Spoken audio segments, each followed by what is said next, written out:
So I've done a little diagram here which just illustrates the podcast episode life cycle. Voice memos, Audacity and or Zoom generate multiple recordings to the podcaster and the host.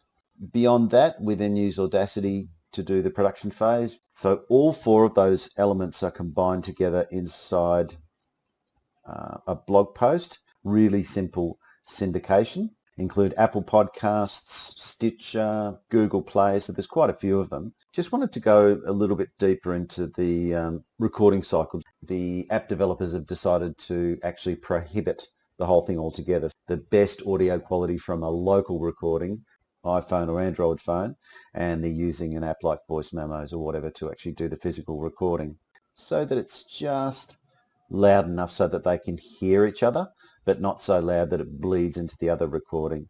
Record a lot of the essential information for the podcast episodes and the schedule inside a Google Sheet. Sometimes things get shifted around, so these episode numbers can change from time to time. Site, and we'll later use that to attach it to the blog post so that we can distribute out to the different podcast channels. A bit of a précis about what she's done and when she's done it and why she did it. I've got ticked on sync lock tracks.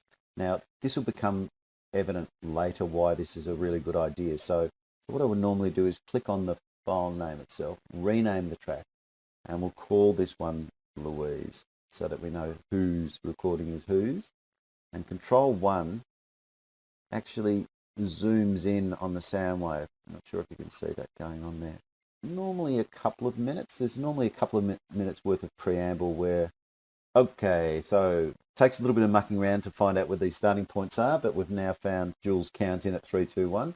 In order to create a little label in the file, and you'll find these things infinitely helpful, is we hold down the control key and press B. I'm holding down my trackpad, so basically the shift key, highlighting a range of sound. On Louise here, she's got a little slider, so I can increase the gain. So we need to set a limiter so that we just shave the top off Jules' volume. And this is another effect. Yes. So how it translates is that. Okay, now we've got one of the interesting bits to do here. So we have a bit of what we call crosstalk. Then we go up to the tracks menu and click on mix. And then we want to mix and render to a new track. So we go up to the file menu and we say save project, cutting and editing and mixing. Obviously you don't want to have to do that all over again. So save early, save often is a pretty good strategy. And paste it right on at the end there, like so. All right, thank you so much. And to the outro. And I'll just run the limiter over the file again. And then to go to the file menu, click export and export selected audio.